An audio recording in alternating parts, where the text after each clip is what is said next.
Zaytoon Palace mid ka mid ah qisooyinka guusha ee magaalada Muqdisho. Waxaanu doonaynaa in aynu qayb ka noqono guushaasi ballaaran, bal aynu ku baxno safar yar oo gaaban si aynu u soo aragno Zaytoon Palace.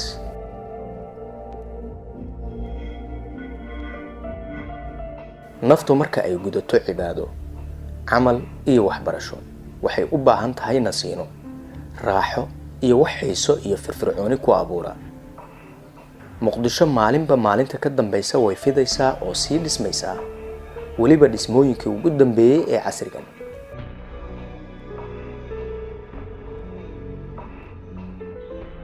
bal kaalay soo arag hal-abuurka cajiibka ah iyo dhismooyinka soo kordhay. Halkan waa Zaytoon Palace oo ku yaala magaalada Muqdisho oo ay aas-aaseen hal-abuuro Soomaaliyeed. waa meel ku soo jiidanaysa sida loo dhisay darteed, ku haysanaysa sida loo qalabeeyay awgii, isla markaana xasuus kugu reebaysa adeega iyo waxqabadka laga heli karo sababteed. halkani waa Zaytoon Plaza, waxaa ka heli kartaa jiifka nuuciisa kala gedisan, qol single ah, double, waa hotel aad u raaxo badan, lagu tirin doono hotelada 5 star-ka. Zaytoon Palace waxaa laga soo unkay Zaytoon Restaurant oo kobac xawli ah sameynaysay dhowrkii sano ee ugu dambeeyay. qaybaha ay ka kooban tahay Zaytoon Restaurant ayaa ku kala yaala Tarabiano iyo agagaarka masjidka Abu Hurayra ee magaalada Muqdisho.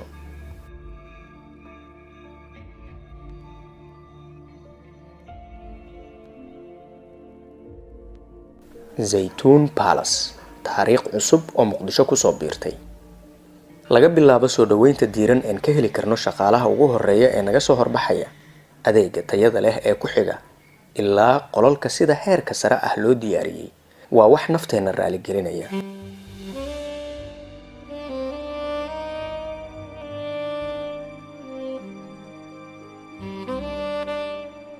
kaliya waqti gaaban nala joog qolalka waasaca ah, quruxda badan, isla markaana sida cajiibka ah loo diyaariyay.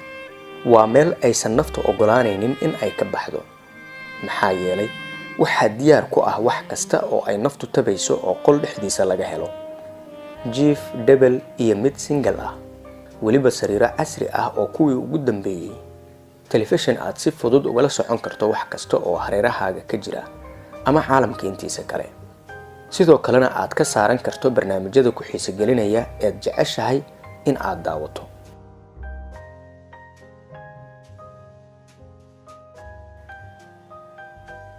dhammaan hawshu waa electronic, min furidda albaabka ilaa adeegsiga korontada iyo agabka kale ee electroniga ku shaqeeya ee qolka dhexdiisa ku yaala. si fudud kaarkaaga oo ku programsan ayaad ku isticmaalaysaa. qaboojiye aad adigu maamulanaysid heerka iyo xaddiga aad u baahan tahay jawiga ayaa qolka dhexdiisa lagugu diyaariyay. qolka aad ka degtid Zaytoon waa goob adiga kuu qaas ah oo aad xasilooni iyo raaxaba ku dareemaysid. Zaytoon Palace waa duni kale oo ay ka jirto nolol ka duwan midda caadiga ah.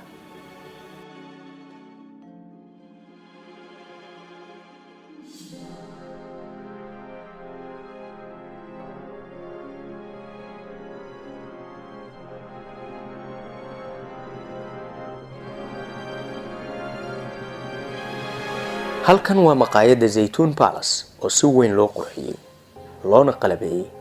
waxaa diyaar ku ah cunooyin noocyo badan leh oo si weyn looga taxadiray tayadooda, loona hubiyay dhadhanka iyo udgoonka. way ku yar tahay deegaanka goob sidaasi fudud looga heli karo cunnada dhadhanka iyo udgoonka soo jiidashada leh ee markiiba kugu abuuraya dareen cunno doonis ah. cafeteria lagu sameeyo cabitaano kulayl iyo qabow oo ay xaadir ku yihiin shaqaale takhasus ku ah samaynta cabitaanada, shaaha, kubashiinka iyo waxa la midka ah oo marka ugu horeysa ee aad ka cabtid aad ku qancaysid ayay gaar leeyihiin.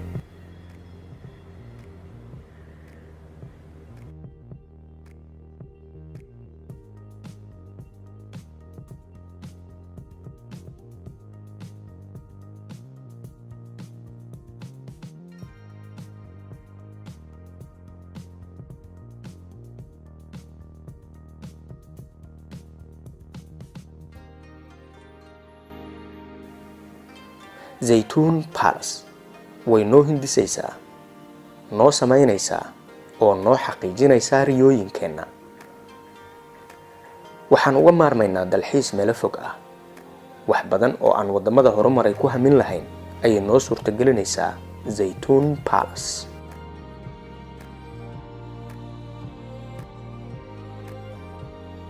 hoolalka waaweyn, quruxda badan ee sida heerka sare ah loo qalabeeyey ee loogu talagalay in lagu qabto xafladaha taariikhiga ah waa wax si weyn noo indhasarcaadinaya, laakiin xaqiiq la taaban kara ah.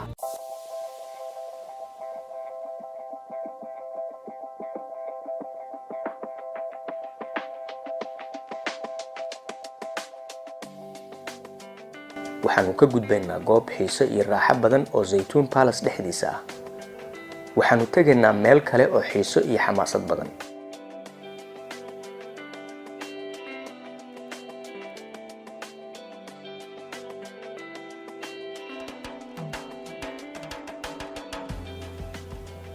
halkan waa qaybta jimka oo si heer sare ah loo qalabeeyey, laguna diyaariyey macallimiin dadka ka caawisa jimicsiga iyo tababarka jirdhisidda. waxaynu qurxinaynaa muuqaalkeenna, waxaynu dhisaynaa jirkeenna annaga oo dhex joogna zaytuun palace.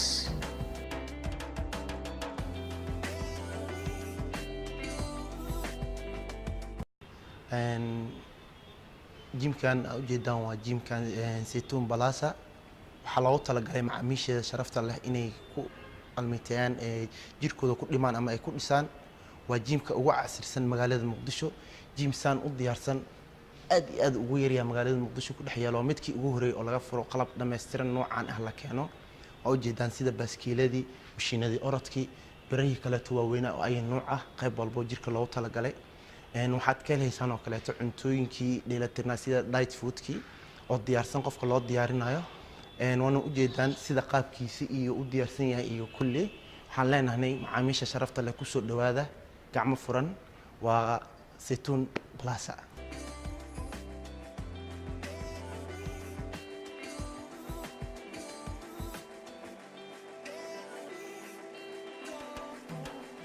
waa adiga oo degan qolkaaga ka cuntee maqaayadda, ka cab kafeteriga, ku jimicso jimka, kuna naso barxadda.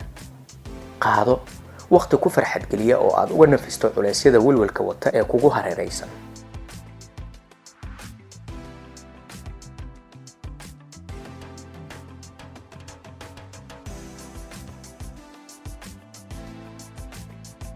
annaga oo doonayna in aan hoteelka dhexdiisa isaga kala gudubno, kuma qasbanin in aan jaranjarta dheer ku safarno oo daal iyo murqo xanuun ka dhaxalno. aayar ayaan u fuulaynaa wiishka casriga ah ee dhismaha ku diyaarsan, annaga oo u raacayna hadba qaybta aanu doonayno ee uu safarkeennu ku eg yahay.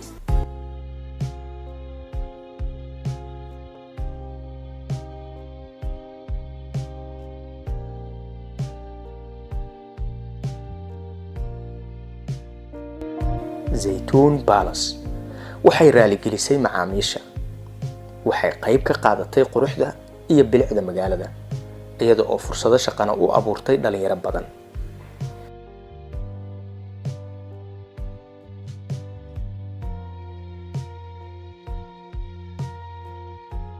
daqiiqadahaaga ka dhigo kuwa xasuus iyo taariikh kuu noqda. ka dalbo zaytuun palace, kana hel tallaabo kasta oo aad qaadayso sida ugu fudud uguna wanaagsan.